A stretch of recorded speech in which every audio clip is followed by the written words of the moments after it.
Textual Builder Supply is pleased to present you with this recording of the technical question that is listed in the title of this video.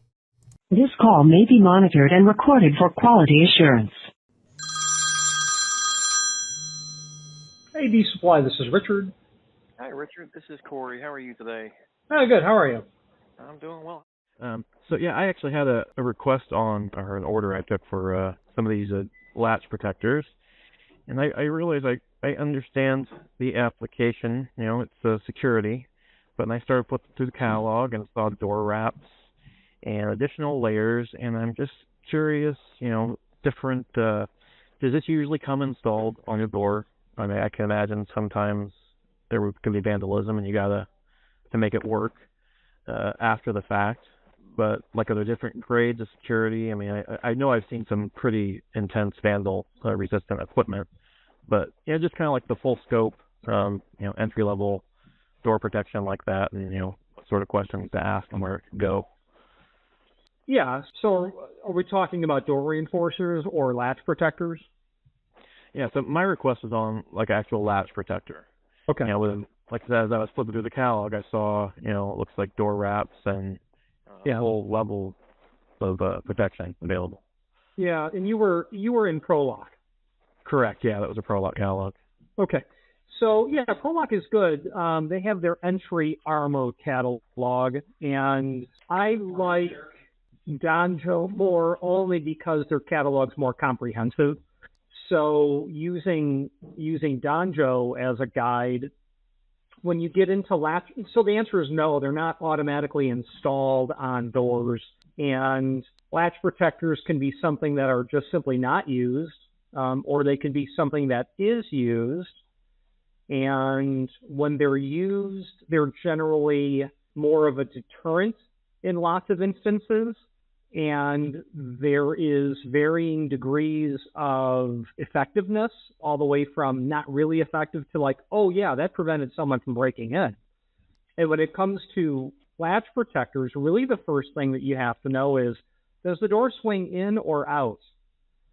And that really, really changes how you're going to try to, add a latch protector, because if it's an in swing, there aren't nearly as many options. And in fact, there's really, generally one, and that's this ILP, in-swinging latch protector. Yet another example of our industry being very ingenious when it comes to nanning things. ILP, and that's either a 6-inch tall or a 12-inch tall. And those are known to be really effective at keeping people from breaking in. And the other thing that makes these effective is this idea. You could have a frame. So if the door swings in, you want to protect out here. And that's where the in-swinging latch protector comes in. And what's really nice about the in-swinging latch protector is it acts not only as a deterrent, but what it also does is you install it to the door. And basically what it is the U-challenge. Okay.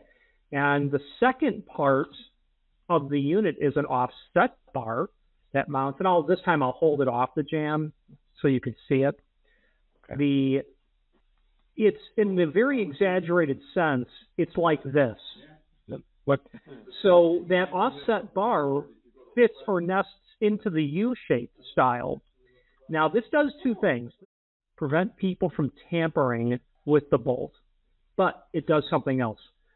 A very common thing that is done in residential construction is someone can very easily break in by taking a 2x4 and putting it right between the stops. Let's say that 2x4 is cut about an inch wider than this space. And what happens is the frame is bowed or bellied in. So they can spread the jamb out by think of pulling back a bow and arrow and the shape that you're going to put on the bow. So you belly the jams out, and what happens is, because construction is so shoddy, you can push that door open and really leave no evidence that you got in. So this latch protector, the in-swinging style, prevents me from loiding, L-O-I-D-I-N-G. That's an industry term we've used previously. but it also prevents that or helps defeat that means of bypass because you've got the offset sitting in that U channel. And that's why that ILP is a nice little doodad, because it does help you protect against that. It's hard to see it, but you get the idea. And ProLock has one of these. Okay. ProLock definitely has one of these. I mean, the company that was probably more famous for it was a company called MAG. They've been long out of business, but ProLock has their in-swinging latch protector that's a lot more like the MAG, which people like. Some people don't like this. If you've not hit subscribe yet, we would very much appreciate if you did, and hopefully you're enjoying this video. Now, let's get back to it. They don't like this model of in-swinging latch protector because of its design. We'd have to compare the two to really get into it. But once you determine if it's in-swing or out-swing, you then can work on selecting or funneling down to what you need. And then it really becomes, what lock type do you have? So if it's a mortise lock or a cylindrical lock, or it's an aluminum door, that lock type is then going to define what your options are. And for almost all instances, there's going to be a solution for a latch protector. And Donjo even has one for out-swinging wood doors, and I'm going to scroll to it, that we keep them on hand. These little guys, the BLP 107, they're nice, they're petite, and they do the job because that old maxim that locks keep honest people honest. If there's 10 doors on the back of a strip mall and it's very dark back there and yours is the only one with the latch protector, yeah, they're going to pass by your door. And that's really the logic, because latch protectors are really inexpensive, like this ALP, and a lot of the time the last two digits refer to the length. So, 6 inch or 10 inch. The 6 inch is really common. This would be best for an out-swinging door. But this would be really effective at helping you just keep people's, unchecked level of curiosity off of your latch. So once you know if it's in swing or out swing, you then try to say, well, what lock type am I dealing with? So an example of that is going to be, let's say you're dealing with a cylindrical lock. Okay, so the DLP might work. It might. An example like this might work. An example like these might work. But the really important thing when you're dealing with lock sets is you'll note works with or up to 3 3/4 diameter rows, not a escutcheon. Donjo doesn't always use proper terminology. That's a rose. So how much that's cut is absolutely dependent on the diameter of your rose. So you want to be really careful. If you've got a mortise lock and it's got a tiny rose on it, like 2 1/8, this is probably going to be okay. But if you've got a grade 1 lever, it's not going to be okay because you're going to have to really chew into that. Let's define rose. Is it the cutout, that circular portion, or is it the whole piece? The rose is only this round item. Okay. The rosettes. So rosettes come in different diameters depending on the lock series, depending on the lock manufacturer. You can get mortise locks from Schlage, from Sargent, and it's important because when you see a lock, especially Sargent, their larger diameter roses are really common. And when it comes to Schlage, it's a lot of people have Schlage part numbers memorized, and every lock manufacturer will have it. Now, when it comes to cylindrical locks versus mortise locks, there are times when you have a choice on rose diameter, but that's pretty uncommon. I think you can get different roses on the same series from Falcon, a sister company to Schlage. But like with this ALX series, there's only one rose diameter. So Schlage's A rose, so you'll hear 06A. 06 is the lever, A is the rose, 2 1/8 diameter. The B rose, 2 9/16. The C rose, the Avanti is what this probably used to be called, AVA. The Murano rose, those are throwbacks to different series that they had years ago. So you have to be cognizant of what's the diameter of your rows and what's the back set of the lock. If you've got a 2 3/4 back set and you've got a 2 1/8 rows, you can kind of do the math on, where's the rows over here. So you can, not to delete anything, but, if your rows is here, okay, you've got to be mindful. What's the distance here? What are you trying to stop? This is a bad example. I should be drawing it out here, obviously. But you have to be it's nice to draw it on this side because the back set of your lock is the distance from the edge of the door to the center of the hole. 2 3/4, 2 3/8, whatever. Back set's really the center of the door. It's not measured here or here. It's always measured right in the center of the thickness. And that's important because if you've got a square edge door like I've drawn, or if you've got a beveled edge door, you can see that dimension and that dimension are two different dimensions. But when we define it as the center, it's always that point, regardless of the thickness of the door. You could have 1 3/4 inch, 1 3/8, 2 1/4, 5 inch, whatever you want. So you have to think about how much am I stuffing into there when I'm trying to make a latch protector work. So that's why you need to be aware of when you're selecting a latch guard, a latch protector, is the one that I've selected correct. And what's nice about doing this, SLP 106, in almost all instances, the manufacturer is going to have a technical drawing or a template. Very simple drawing that's not overly complicated. Sometimes it's missing some information, but, there it is. And you can take this and you can kind of lay it out with a tape measure, a pencil, and a piece of scrap paper right on your desk. Is it going to fit?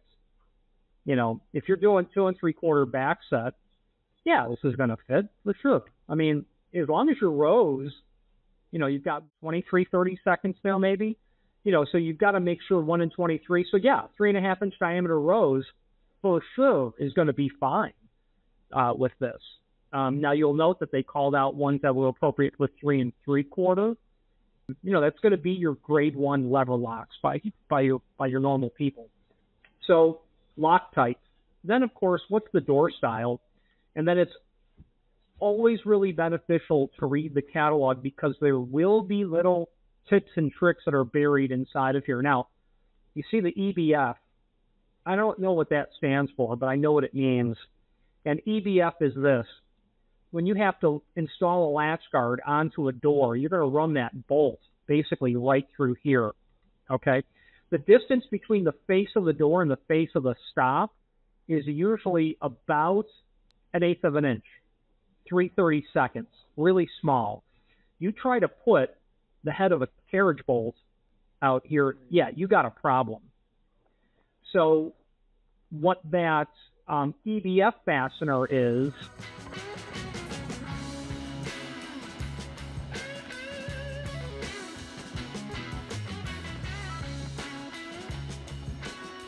that EBF fastener, I'm going to go back to it in a minute, is a really, really small, really thin head so that it will fit in this space. And that's what that's for. So that's another thing that you have to be careful of because the standard bolt does not have that flat head. It's got a carriage bolt head. And the carriage bolt is something you've seen countless times. It has the nut looks like an acorn, so it's got too great of a projection. And actually in the beginning of the Donjo catalog, I think they have a quick summary on, well, they show the EBF fastener here. I don't see, yeah, well, you can kind of see it referred to here. Okay. So you got to be mindful of, is this even going to fit? So you get to a point where you realize, you pull your hair out just trying to make sure it works. But that's kind of why people call you. Well, I'll be honest, Rich. So I even asked questions about the rows because I'm trying to get all these dimensions and how they work together, and there's still questions I got, but I'm not sure exactly what they are. So I gotta get my head around it. But yeah, I see now why people call us and ask for help. Yeah. When it comes to door reinforcers, Donjo has a comprehensive offering. ProLock has all the basics covered as well. wraparound plates, they call them. I would call it a door reinforcer, but, like we've said in the past, use the terminology that the manufacturer uses, because then there's no room for discussion as to what you meant. You meant what you meant, and you meant what's in the catalog. And like that picture that I had sent you earlier. Okay. So these things are used, door reinforcers are used for different reasons. So, for instance, the most common is someone broke in, most likely unintentional or intentionally, with the intent to break in, or someone had to break themselves in, and they damaged the door. So people will put these on because the edge of the door is substantially damaged. And you can clamp the door back together and get one of these sleeves over the door and kind of save the day, because a lot of times you're going to have a door that you can't replace. This door, you can't really see all of it here, but it would not be easy to replace because of what it is. So yeah, someone may put these on there because the door was damaged. Someone may put these on there because they're dealing with something that they can't otherwise as easily overcome, such as a back set. This door could have been prepped at 2 3/8 to begin with. And the locks that showed up are 2 3/4. Well, the installer says, well, can you get me 2 3/8 latch bolts? Nope, can't get those. Well, okay, how about if we put this on there? And then he turns the 2 1/8 inch hole into an oval and slaps one of these on over it to disguise it. That's another reason these are used. These are used, another reason guys will order them and install them, because they know in a month there's going to be an attempted break-in. So they'll put them on preemptively. Okay. And they're also used occasionally cosmetically, but if you're going to do something cosmetic, it's just going to be what is called a remodeler's plate, and it's just really a flat plate on the face of the door, and those are used to, it may be in the full-line catalog. It's just a flat, it's probably in the strike plate catalog. They're used just literally to possibly change the look, because you can go from what would be a rosette style look to an escutcheon style look. Okay. They're also used if you've repainted the door and you've got some paint marks left over. They can be used there. Remodeler's plates, I think, are in the strike catalog section. And Donjo is it's in their full line catalog somewhere. Donjo's generally pretty good with a lot of stuff. Sometimes they're less good, but those are all instances where you would use these. And then again, with door reinforcers, it boils down to, it's really easy with door reinforcers. So here's the perfect example of it. So when you start out with a common door reinforcer, perfect. First question, how thick is the door? 1 3/8, 1 3/4. Okay, great. What's the back set? 2 3/8, 2 3/4. Great. One hole, right? Do you want the one that's 11-inch tall, or do you want the one that's 5-inch tall? So it's really easy in that regard. Then you get into situations where they have a particular lock set, or in this case, you've got a lock and a deadbolt. Well, great. What's the set of the center? 3 5/8. Okay, 4-inch. 4-inch. Where's 5.5? There's 5.5. Okay, so you got a lock and a deadbolt. The next question with that is, what is the center of the center? And then you get into the derivative locks. You've got something, a grade 1 or a grade 2 lever. We call that a turtle prop because, well, yep, you guessed it. Sometimes people want a blank one because they're removing a lock altogether, and it's going to act as a push-pull. So that's been done. You can add a pull handle over that. And then you have, specialty locks, Kava Ilko style locks, alarm lock, trilogy locks that require function holes. Mortise locks are going to be in here as well. So a lot of it, you could definitely say to yourself, what is the lock that I'm dealing with, and what does the manufacturer offer for that lock? Meaning, you don't have to know a part number, but you do have to know the type of lock and generally what grade it is, and that will really move you in the direction. And sometimes you need to know dimensional questions, back set, door thickness, and then the problem with these is you're adding about 35 thousandths of thickness to the door that may or may not be, your door's not 1 3/4 anymore. Your door's thicker than that when you add this. So people have to understand, kind of sometimes you're putting a Band-Aid on, and some people will agree to put a Band-Aid on because the cost to replace their door is far worse than them living with a degraded fit of the door and a degraded look in the door. Or just something. Not sure what the 518 is for. It's for something. King Cobra. Yeah, okay. Yeah, we can do a King Cobra, which is discontinued in a mortise style. Oh, it's like Cobra locks right there. Okay. It's interesting. I was thinking, those wraps were more for, I was thinking, vandalism protection. But it seems like it can be used for that, in addition, but it's usually, not usually, but more so aesthetics, installation, not necessarily just for vandalism, as I was kind of thinking it was. So you mentioned earlier, not to be swirling all around, but the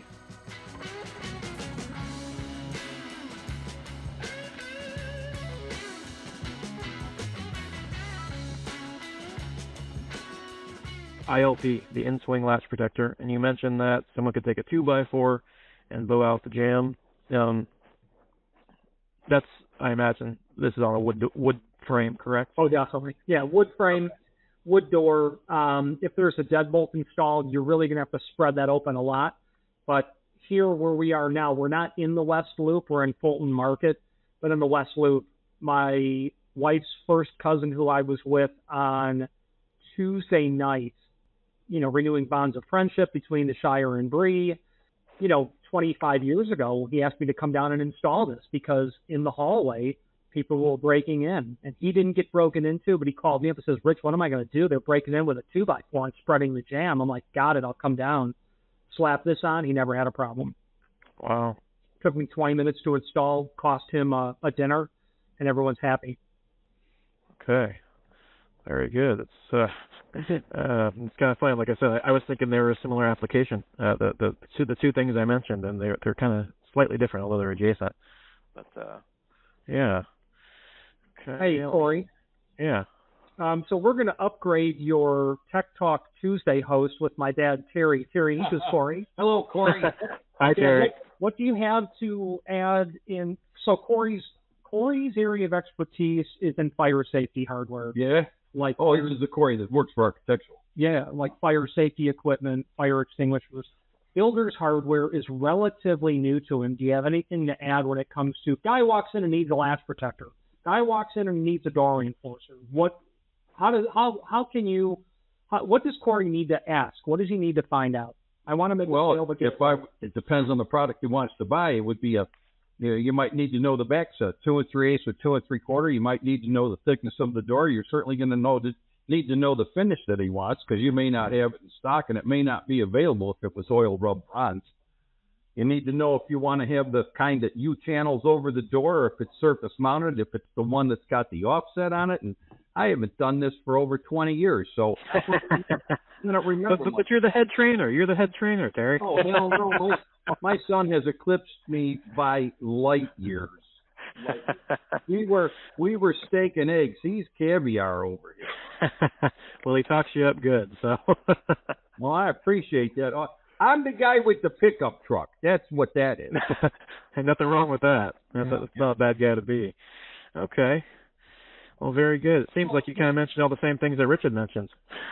Well, he knows better than I the ins and outs. I don't know. I bought all my stuff, most of it from Donjo. There were some other places that made clones of what Donjo made. I could get it at a lower cost, but I think Mag may have been. I had some Mag, yeah. Yeah, Mag may have been. Is that Maglock, or is that something different? Well, the term Maglock is just an electromagnetic lock. But the company Mag, they were in California, and the guy who was Mag, he retired or passed away, and he was a machinist. He was an engineer, and he built his company. And his son, who went to law school, didn't. He tried it, but said, "What's this stuff under my fingernails?" And he's like, "Oh, no, I'm not working with my hands." So he didn't take over the business, and Mag subsequently just kind of has gone away. But Mag, we have their catalog And it's unfortunate because they had a really good offering of material and they solved problems, and people wanted their in-swinging latch protectors, and people wanted their their reinforcing strikes for deadbolts, and like a 4.5-inch tall reinforcing strike. That Donjo has one, but when people want the mag, they want the mag. The Donjo is usually, so what happens is when people order a mag, which we still have in the site, we will very routinely convert it to Donjo because there are times when it's literally identical. The gauge of the metal, the prep, it's all the same. There are times when it's not, though, and you can't. So you would never send someone an ILP when someone wants the mag because the design is different. If you go to the mag site, mag security? Maybe? No. It's definitely mag security, yeah, but I'm trying to protector mag. That'll work. Yeah, let's just take a look at it because I've referred to it twice now. Yeah. I just pulled up their catalog there. Okay. And mag security, yeah. All right, so when we get their product catalog, Yeah, this is a really pixelated image, but their doodad was better than ILP-212. When you look at the ILP-212, you're going to notice that offset bar that's here.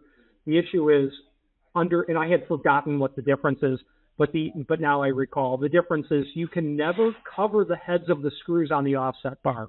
They're always exposed. Now, they're one-way screws, and you will not get them out without grinding them off. I've tried. The mag version their version completely covers those screws. You can't see it, but these two nested U-channels, you're covered on both the screws to the door and to the jamb. So the point of all of that is you have to be mindful when someone asks for something, because there are times when you can easily convert it to something available, and there are times that you cannot. But if you look at the ProLock version of the mag item, you'll see that, oh yeah, ProLock's going to work on that every time. Okay. The design is not a departure. So in ProLock, when you look at their entry armor catalog, and I'm sure is where you were originally, entry armor, yeah. This catalog's not changed in forever. You can send a ProLock when someone wants the mag, but people haven't really been asking for mag for a long time. That name is really in the rearview mirror. You study that, that's a good picture. You study that in the ILP-212, you'll see, yep, those are not the same. You send someone that ILP, they'll say, that's no good. I can get to the head of those screws. Well, you can. You can't get them out because it's a one-way screw, but this is inherently a different design. Okay. Yeah. I'm actually think I'm having a flashback to this exact issue where someone asked about a mag, and there was a conversation about them being exposed on the alternate because the mag wasn't available, and being concerned about that with lesser security because those are exposed. But as you're saying, they're one way, and you're not going to get them out. Oh, I know. I've tried to remove them. You can just stop. Yeah, you have to grind them off, and no thief is going to stand there and grind it. Right. It's not practical. Okay. Cool. I think we need good folks. Awesome. All right, Cory. This is no different than anything else. It always boils down to hearing the customer, trying to digest what their needs are, not suppressing or ignoring anything they've said. It's all important. And then looking at the manufacturer's catalog, 1, 2, tech support, 3, your coworkers, not necessarily in that order. Fantastic. Awesome. All right. Thank you, Rich. Till next time. Bye-bye. All right.